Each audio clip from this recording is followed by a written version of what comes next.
আচ্ছা মায়েরা বলো তো দেখি, আগে সন্তানের মঙ্গল অমঙ্গল কে বুঝতে পারে? সবার আগে কে বুঝতে পারে সন্তানের অমঙ্গল হবে না মঙ্গল হবে? মা। এই মা ডাকটা খুব ছোট ডাক, জানো? মা মা নামে সুদা ঝরে, মা নামে সুদা ঘটে, মা বড় সুদার সমান। ডাকেলে জুড়াই আইসে মা ডাকার সঙ্গে সঙ্গে হৃদয়টা দূরে যায়। মায়ের সঙ্গে নারীর বন্ধন, বাবার সঙ্গে রক্তের সম্পর্ক। বাবা বলছে হ্যাঁ রে খোকাই, আমি হাত ধরছি, তুই বেরিয়ে আয়। ও বাবা তুমি যাও না, আমি একটু পরে যাচ্ছি না, একসঙ্গে এসেছি একসঙ্গে যাব। ছোট্ট ছেলে আর থাকতে পারলো না, বলে উঠলো বাবা তুমি চলে যাও, আর মনে হয় কোনোদিন তোমার সঙ্গে আমার যাওয়া হবে না। কেন আমার সঙ্গে যাবি না? তুই কার সঙ্গে যাবি? যাবো কি করে? এরা যেভাবে আমার পা ধরে দোকানের ভিতরে টানাটানি করছে, যে কোনো মুহূর্তে আমাকে দোকানের ভিতরে নিয়ে যাবে। খোকা চুপ কর, চুপ কর বাবা, তুই চুপ কর। তুই মনে করে বলিস না আমি যে বাবা হয়ে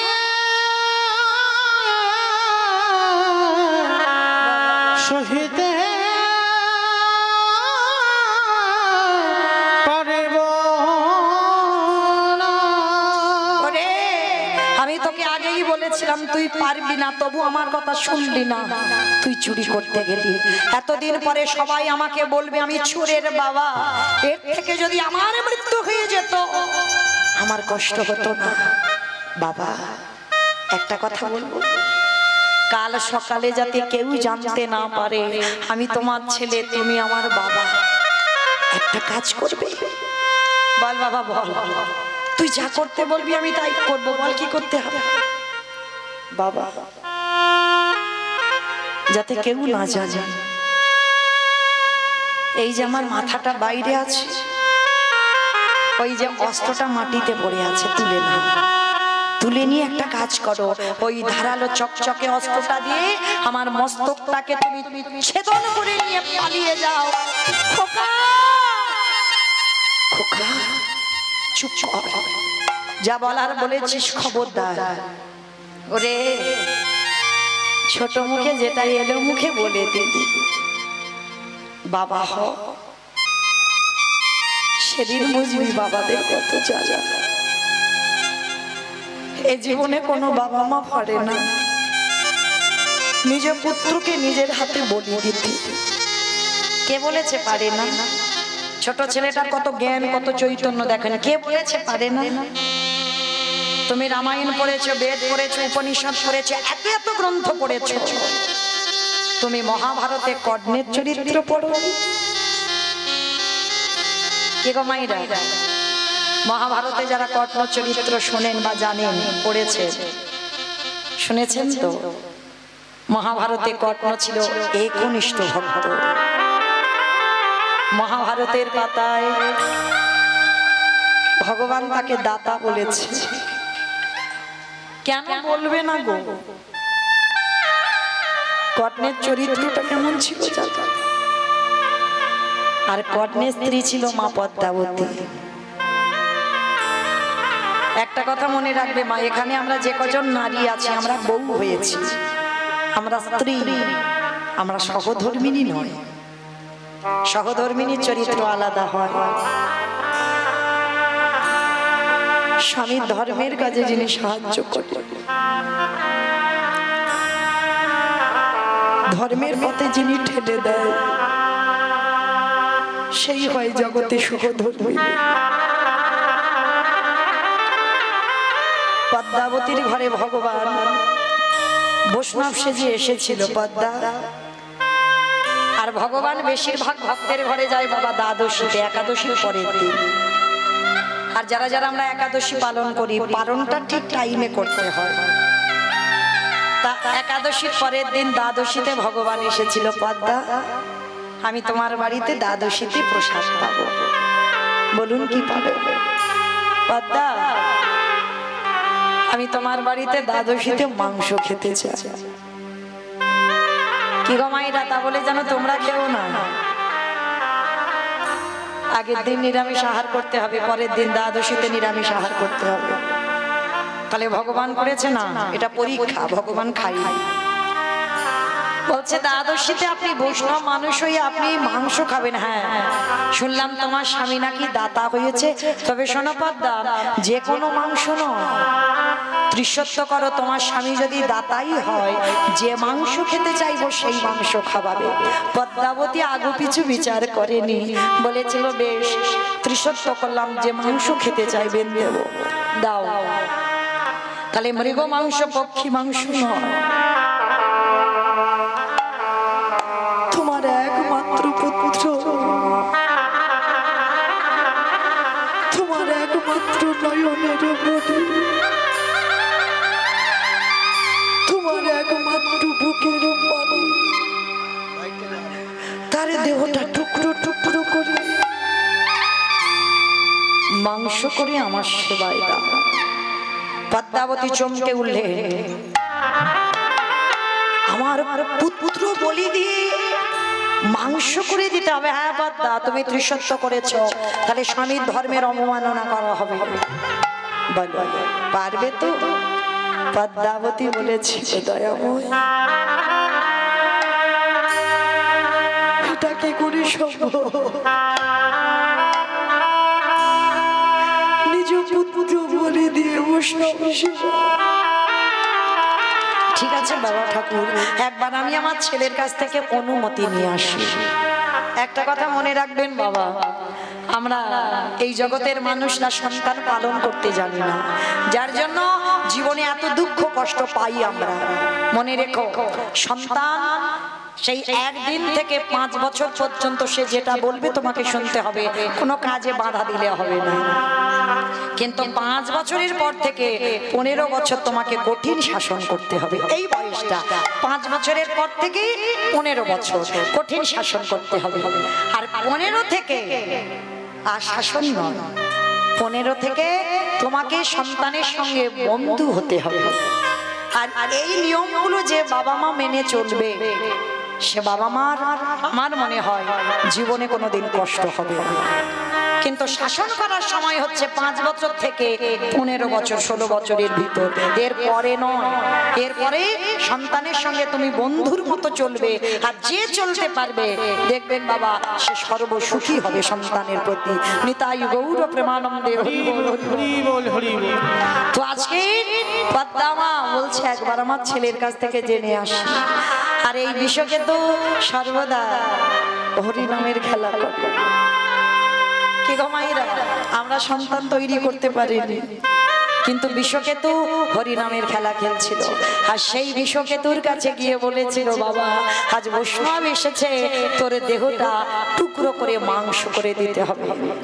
দিয়েছিল বাবা, কিন্তু পরক্ষণে সেই মরা ছেলেটাকে আবার মা ফিরে পেয়েছিল। আজকের লীলায় বটু বলছে হতেও তো পারে আজকে যে ছেলেটা, যারা 4 জন বসে আছে, হতেও তো পারে তারাই আরাধ্য দেবতা। যেই না বলা, বাবাকে বলছে বাবা তুমি বলো কাকে চাও, অতিথি সেবা নাচকের পুত্রকে বলি কোনটা চাও। বাবা দিশেহারা হয়ে গেল, হাতে অস্ত্রটাকে তুলে নিয়েছে। অস্ত্র তুলে নিয়ে একমাত্র সন্তান, ওই ছোট বটুর দেহটা ভিতরে আছে, দোকানের মাথাটা বাইরে, অস্ত্রটা দিয়ে একমাত্র সন্তানের মস্তকটাকে ছেদন করে দিল। আর যখনই ছেদন করে দিল, ছেলের মাথাটা নিয়ে বাবা ছুটতে ছুটতে যমুনার ঘাটে গিয়ে ছেলের মাথাটা ভেসে। আর দোকানদার যেই না দেহটা টেনেছে, বস্তা বন্দি করে বললে, হ্যাঁ রে এর তো পইতে আছে, তার মানে ব্রাহ্মণের ছেলে, চল। দেহটা সময় থাকতে থাকতে জলে ফেলে দিয়ে বাবা মাথা দিল যমুনার জলে, দোকানদার দেহ দিল যমুনার জলে। দুটো একই জায়গায় ঘটছে।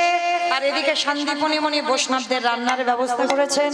রান্নার ব্যবস্থার পর সন্দীপনী মণি যেই না সেবা দিতে বসেছে, ভগবান বললেন দেখো সকাল হতে একটু দেরি আছে, চলো স্নানটা করে আসি।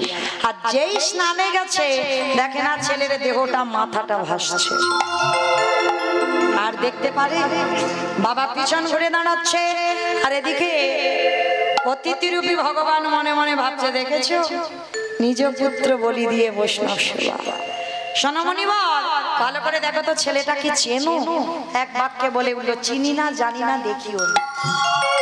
শিখি এক বাক্যে বলে উঠলো আমি চিনি না জানি না দেখিও না। বেশ আচ্ছা একটা কথা বলবো। কি কথা? আচ্ছা এই যে এই ছেলেটাকে ফিরিয়ে দেব, দাঁড়া আমার এই ঝোলাতে একটা ওষুধ আছে। দেহটা মাথাটা তুলেছে, নয়ন ইঙ্গিত করে ব্রহ্মাকে ডেকেছে, ব্রহ্মা দেখো জোড়া লাগাতে পারো কিনা দেহটা। চেষ্টা করছে, পাচ্ছে না। ভোলানাথ তুমি দেখতে পারো কিনা। ভোলানাথ চেষ্টা করছে, পাচ্ছে না। যে নামের নামে স্বয়ং ভগবান তিনি চেষ্টা করছে, পাচ্ছে না। আচ্ছা মায়েরা ব্রহ্মা বিষ্ণু মহেশ্বর কেউ পারলো না। আমি বলেছিলাম কীর্তনের শেষে দুটো প্রশ্নের উত্তর নেব ছুটি, বলো তো এবার উত্তরগুলো দাও। ব্রহ্মা বিষ্ণু মহেশ্বর কেউ পারলো না, আর কে বাকি আছে? কে বাকি আছে? নারদ। বাহ কীর্তন শুনেছে। ভগবান বলছে নারদ দেখো তো তুমি পারো কিনা। আর নারদের অভ্যাসটা কি গো? হাটে মোরারি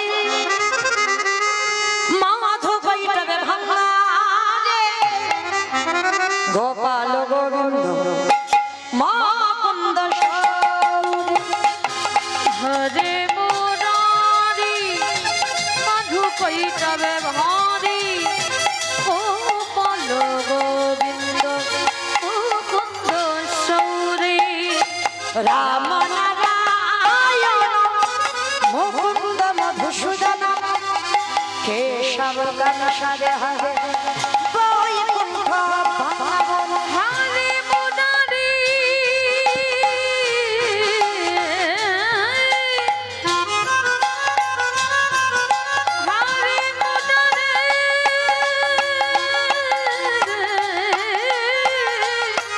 মুরারি হরে হরে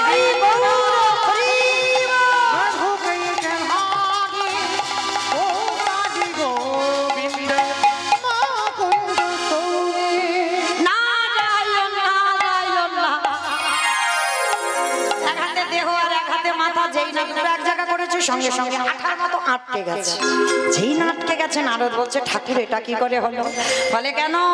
মনে করে দেখো ত্রেতা যুগের কথা, সীতামাকে উদ্ধার করবে বলে হনুমান আর ভল্লুকের দল পরিশ্রম করছিল। একটা করে পাথরে ফেলে পাথরে জলে ভাসি। ভগবান মনে মনে ভাবলো আমার বউ চুরি হয়েছে, আমি কিচ্ছু করছি না। লক্ষণ ভাই কটা বাজে? 11:15।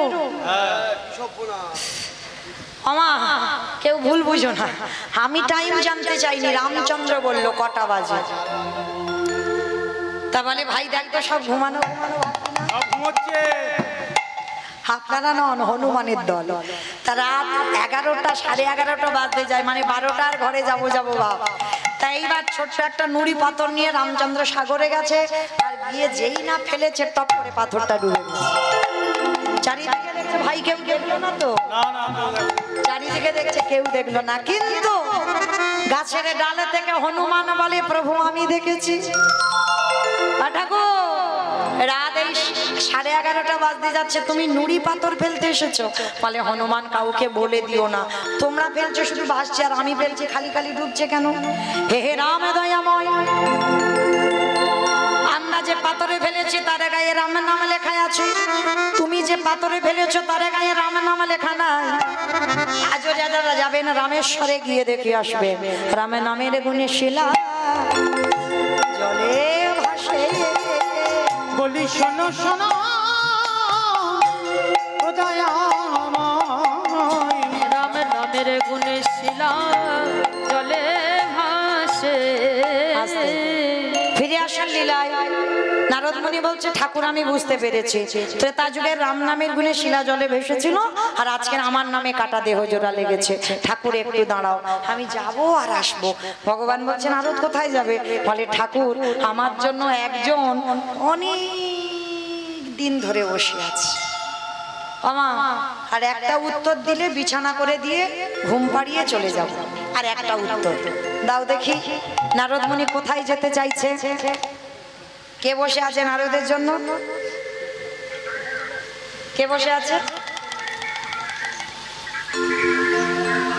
ভুলে গেছো? তাহলে যাওয়াও হলো না, আমিও গেলাম না। চলো কীর্তন হতেই থাক।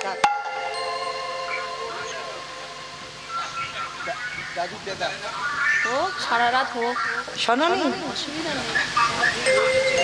কেউ শোনোনি? তখন তো প্রসাদ পাচ্ছিল, তখন ভোজন আর ভজন একসঙ্গে হয়, সে সব পেটের ভিতর চলে গেছে, সে আর মাথায় নেই। সেই মর্তধামের মা মনে পড়ছে যে মা প্রশ্নটা করেছিল, কীর্তন শুনলে কি হয়, কীর্তন গাইলে কি হয়, আর যারা যারা টিভি সিরিয়াল দেখে তাদের কি হয়, আর যারা ভগবানকে বিশ্বাস করে না তাদের কি হয়? প্রশ্ন করেছিল তো সেই মা। সেই মাটা সাধারণ মা নয়, জগৎ জননী মা দুর্গা। নারদমুনি গেল, আমা তোমার উত্তর সবে পেলাম। কি পেয়েছ?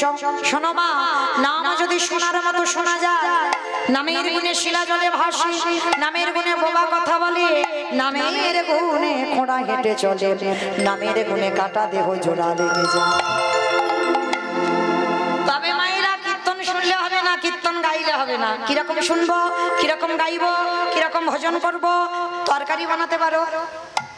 ওটা সবাইকে করতে হয়। ও আমি কি কীর্তন করি বলে ছাড়, ওটাও করতে হয়। আচ্ছা, এই তরকারি বানাতে গেলে তেল দেবেন, হলুদ দেবেন, লঙ্কা দেবেন, জিরে দেবেন, ফোড়ন দেবেন, তেজপাতা দেবেন, জল দেবেন, কাঠ দেবেন, উনান দেবেন, গ্যাস দেবেন, সব দেবেন। কোনটা না দিলে তরকারি স্বাদ হয় না? লবণ। এই লবণ জিনিসটা এমন, ও তরকারিতে দিতেই হবে বাবা। তাহলে লবণের কথাটা কেন এলো? শ্রী শ্রী রামকৃষ্ণ পরমহংসদেব নরেনকে বলেছিল, এই শালা। ঠাকুরের বই পড়বেন, দেখবেন ঠাকুর সবাইকে শালা শালা বলতো। কোন শালা গো? বউয়ের ভাই? না। তাহলে পাঠশালা? না। গোশালা? না। তাহলে কোন শালা? শা মানে মুক্তি, লা মানে নৌকা। ওই মুক্তির নৌকাতে ঠাকুর পার হবে। আজকে ঠাকুর আমার নরেনকে ডেকে বলেছিল, শোন নরেন, সারা জীবন নাচানাচি করলে ভগবান পাবি না। ভগবান পেতে গেলে মাঝে মাঝে গাছের গোড়াতে জল দে। উদাহরণ ছাড়া কথা বলে না। গাছের গোড়াটাকে ঈশ্বর পরম কৃষ্ণ সচিদানন্দ বিগ্রহ অনাদিরাদি গোবিন্দ সর্বকারণের কারণ। মনে রেখো মা, এই লক্ষ্মী কালী দুর্গা সরস্বতী মনসা শীতলা ভক্ত যারা, মনে রেখো খবরদার, কৃষ্ণ বাদ দিয়ে যেন ওগুলো ভজন করো না। ভগবান গাছের গোড়া, আর গাছের গোড়াতে জল না দিয়ে পাতাতে দিলে কি হবে? কাজ হবে না। কিন্তু গোড়াতে যদি দাও, আপনি থেকে ডালপালা শাখা পোশাকায় পৌঁছে যাবে। যেমন ধরুন, বাবা মা বর্তমান জীবিত, 5 ছেলে বউ নাতিপুতি এক সংসারে, বলতো নিমন্ত্রণ পত্র যদি ছাপানো হয়, কার নামে পত্রটা আসবে? বাবা মার নামে। আর বাবা মাকে বলা মানে ও ছেলে বউ সবাইকে বলা হয়ে গেল। কিন্তু যদি ছেলেকে বলো তো সব ভাইকে বলতে হবে, বাবাকে বলতে হবে, মাকে মানে আলাদা আলাদা করে বলতে হবে। কিন্তু বাবাকে যদি নিমন্ত্রণ করা হয় আর যদি কাউকে নাও করো, অসুবিধা না। যেহেতু এক সংসারে, ঠিক তদ্রূপ গাছের গোড়া হলো আমার কৃষ্ণ। আর কৃষ্ণ ভজন যারা করবে, ভগবান বললেন আর কোন দেব দেবী যদি নাও করো, অসুবিধা নাই, আমি তো নিজেই পৌঁছে দেব। কিন্তু আমরা মনুষ্য জীবনে এসেছি, আজ অনেকে করেছেন বিপত্তারিণী, তাই তো করেছেন তো বেশ। কিন্তু মাইরা মনে রেখো, ভগবান এক একজনকে ডিপার্টমেন্ট দিয়েছে, মানে দায়িত্ব দিয়েছে, নিজের মাথায় রাখেনি। যেমন ধরুন মাইরা, মনসা পুজো কেন করি? তাই তো, যাতে সাপে না কাটে, ওই জন্য। লক্ষ্মী পুজো কেন করি? ধান চাল। গণেশ পুজো ব্যবসা টাকা, বেশ। আর কার্তিক পুজো ছেলে ছেলে ছেলে, বাহ, একটা কার্তিকের মতো যেন ছেলে হয়। তাহলে মাইরা এই যে জিনিসগুলো বলছি, কিন্তু আর একটা বাকি আছে, সরস্বতী পুজো কেন করি? বাহ, কত কিছু জানে গো। তাহলে এই যে এক একটা দায়িত্ব দিয়েছে, কিন্তু মূল আমার কৃষ্ণ। যাই পূজা করো না কেন ঠাকুর মশাই পুজোয় বসে আগে কিন্তু আমার কৃষ্ণ নারায়ণের উদ্দেশ্যে পূজা হবে। আগে ভগবানকে সমস্ত সম্প্রদান আমার গোবিন্দ চরণে যায়। উপলক্ষ সরস্বতী পুজো, লক্ষ্মী পুজো, মনসা পূজা, ওটা দেখতে পাচ্ছে লোক, কিন্তু আদৌ ওটা পূজা নয়, আদৌ আমার গোবিন্দ পূজা হয়। এতগুলো কথা বলার কারণটা কি? মাইরা এখনো কিন্তু তরকারির খবর পাইনি। তরকারিতে লবণ দিলে তবে তরকারির স্বাদ হয়, ঠিক তদ্রূপ কীর্তন শুনলে হবে না, গাইলে হবে না। চোখের জল যদি কারোর কোনোদিন বদনে যায়, দেখবেন মা একটু নোনা ভাব, লবণ নয়। যদি কোনোদিন যাই দেখবেন একটু লবণ। তো এই তরকারিতে লবণ দিলে তবে স্বাদ হয়। ভগবানকে ভজন যারা করবেন, এই লবণ রূপী চোখের জল যদি এক বিন্দু গোবিন্দ চরণে কোনোদিনই দিতে পারো, সেদিনই থেকে তুমি জেনে যাবে তোমার নরজনম কৃষ্ণ তোমার ভোলাবে বলে তোমার নরজন ধন্য হবে। তাহলে ফিরে আসেন লীলায়। এইবার নারদ মুনির সেবা হয়ে গেল, সন্দীপনী মনির ঘরে প্রসাদ পেয়ে এইবার চারজন বৈষ্ণব বললেন, এইবার শোনো আমরা আসি, প্রসাদ তো বিতরণ হয়ে গেল। দাঁড়াও, কে তুমি? সত্যি করে বলো, কে তুমি? আরে বাবা, আমি তো বৈষ্ণব, আমি আমার কি হবে? তুমি বৈষ্ণব? তুমি যদি বৈষ্ণব হবে, তোমার বাম চরণে দেখেছিলাম 8টা চিহ্ন, ডান চরণে দেখেছিলাম 11টা চিহ্ন।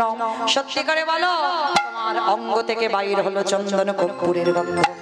তুমি যখন কথা বলছিলে বাইর হলো ননির গন্ধ। সত্যি করে বলো তুমি কে? আরে বাবা, আমি আবার বলে বৈষ্ণব। তুমি যদি বৈষ্ণব হবে, আমার ছেলেটা মরে গিয়েছিল, আমি কি পায়ে ধরে কেঁদেছিলাম? কাঁদিনি তো। তাহলে কাঁদিনি, ফেরালে কেন? বাবা কান বলছি, নাক বলছি, জীবনে আর করবো না, এখন আমি আসি। দাঁড়াও, পরিচয়টা দাও। নারদ মুনি বললেন, হে দয়াময়, ভক্তকে কৃপা করবে বলে তুমি মরতে নেমেছো, তাহলে এখন ওই রকম দাঁড়িয়ে আছো কেন ছদ্মবেশী? দেখাও তোমার স্বরূপ, দেখা তোমারই ওই চরণে আমার একবার দেখাও তোমার স্বরূপ দেখা। এইবার যেই না স্বরূপটা দর্শন করালেন, মহামায়া মানে বটুর মায়ের নাম হচ্ছে মহামায়া, বাবার নাম শান্তিপন মনি। আর যেই না শান্তিপন মনে আজকে এসে বলছে, প্রভু আর ওই রূপে নয়, তুমি একবার নিজ রূপ আমাকে দেখাও। ভগবান বললেন, নারদ আমি দেখাবো বলে এসেছি, কিন্তু জগৎকে আমি কি শিক্ষা দিলাম? প্রকৃত যারা যারা আমায় ভালোবাসবে, যেমন ত্রেতা যুগে রামেশ্বরে গিয়ে দেখে আসবেন, আজও প্রমাণ শিলা জলে ভাসছে। প্রকৃত যারা ভগবানকে ভালোবাসবে, নাম ভালোবাসবে, নামের গুণে সংসারের অমঙ্গল দূরীভূত হবে। নামের গুণে যদি কেউ প্যারালাইসিসে ধরে যায়, সে মানুষ আবার তার দাহিকা শক্তিতে সে আবার হাঁটতে পারবে। কোনো মানুষ যদি বোবা হয়ে যায়, সে মানুষ আবার কথা বলতে পারবে। এই হরি নামের গুণে আজকের লীলায় কাটা দেহ জুড়ে গেল। যেমন নবদ্বীপের মাটিতে শ্রীবাসের মরা পুত্র হরি নামের দাহিকাতে সে ছেলে বেঁচে গেল, তাই না? তাহলে হরি নামের শক্তিতে হয়েছিল কলিযুগে একমাত্র পথ এই হরে কৃষ্ণ নাম। আজকের ভগবান থাকতে পারলো না, নামলো ধরায়। চারজন ব্রহ্মা বিষ্ণু মহেশ্বর আর নারদ নিজ রূপে দাঁড়ালো। স্বামীর বামে, স্বামীর বামে, স্বামীর বামে দাঁড়াইল নবীন কিশোরী গো।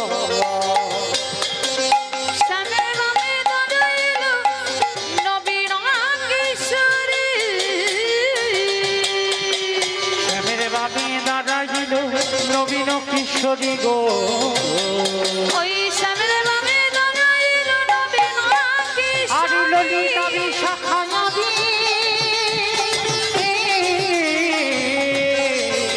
ওই যত সাহরি গো, যত সাহরি। ও মায়েরা এখনো বসে থাকবে? সবাই দেখে হাত দুটো তোলে একবার দেখি।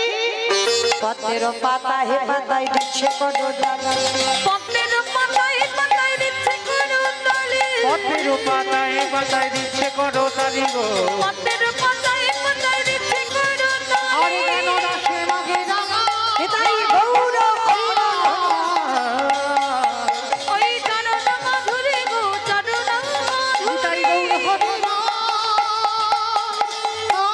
এটাই গৌর প্রেমানন্দে হরি হরি বল, গৌর হরি বল। ভক্ত আরে ভগবানের মিলন হইল। প্রেমানন্দের স্বামী মিলে হরি হরি। এটাই গৌর